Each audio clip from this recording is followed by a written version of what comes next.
just wait a few minutes before we get started to let everybody come into the room.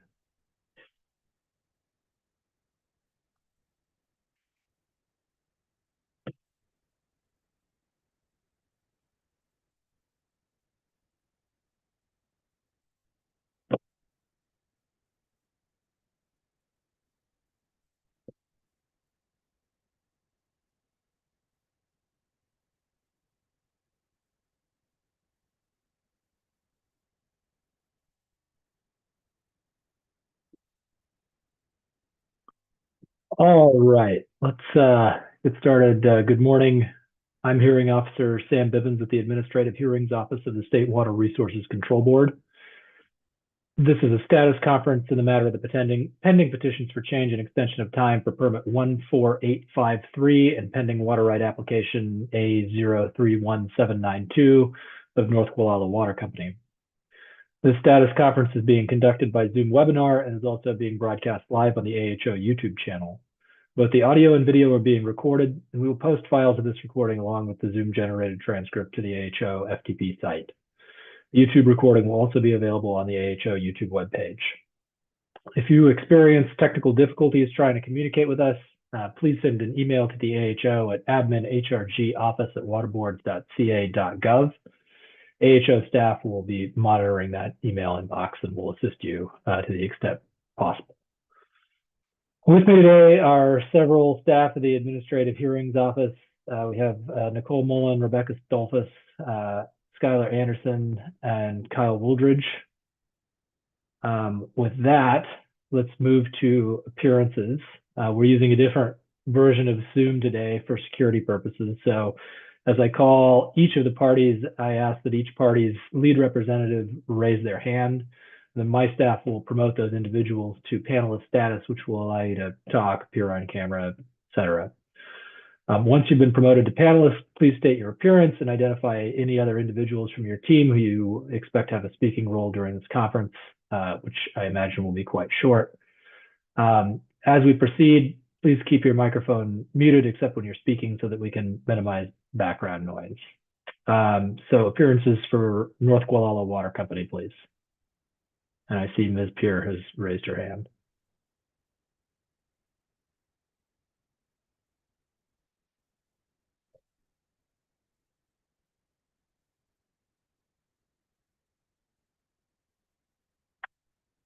All right, and Ms. Pierre can come off mute and on camera.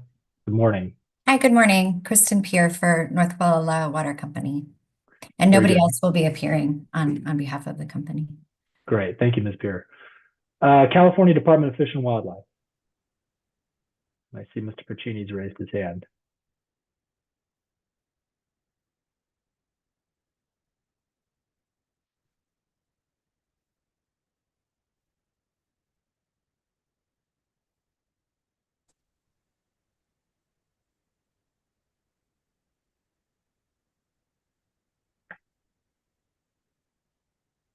Good morning, Mr. Bivens. Stephen Pacini on behalf of the Department of Fish and Wildlife.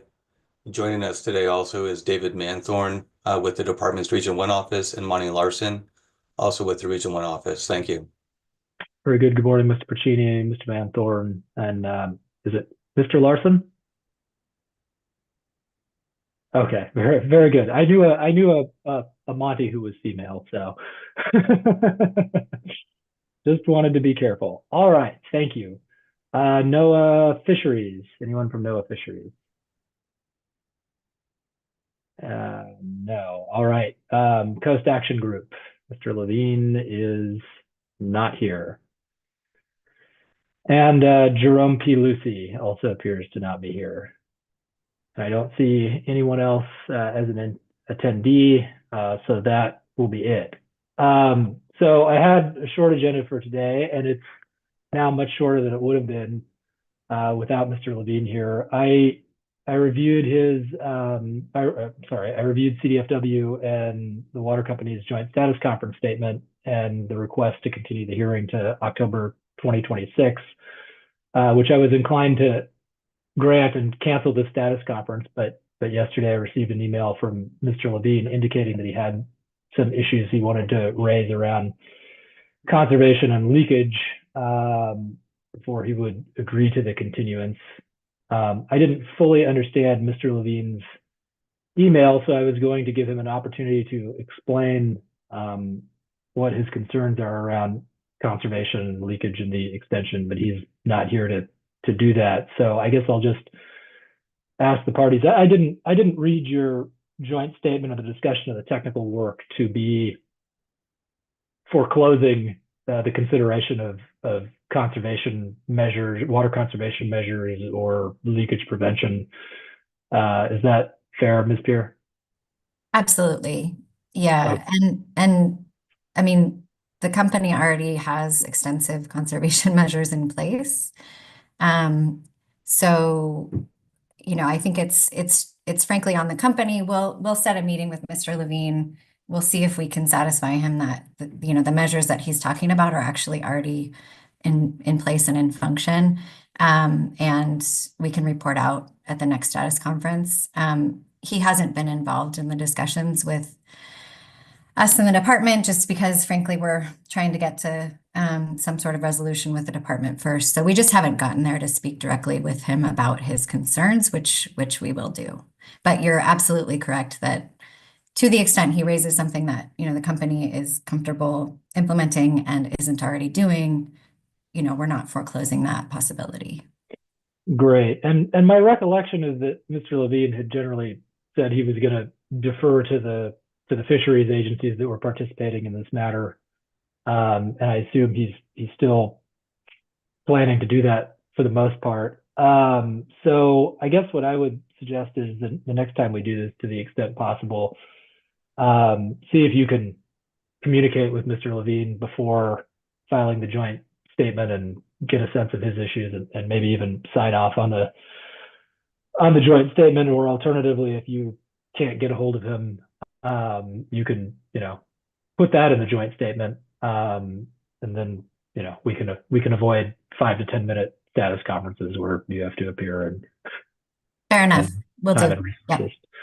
All right. So with that, then you can expect that I'll grant the continuance. I need to spend some time with the specific dates and make sure they all work for my schedule. But I don't see anything. I don't see any glaring problems, and frankly, it takes a little pressure off me and other matters. So I'm happy to do that, and happy to do what I can to encourage settlement.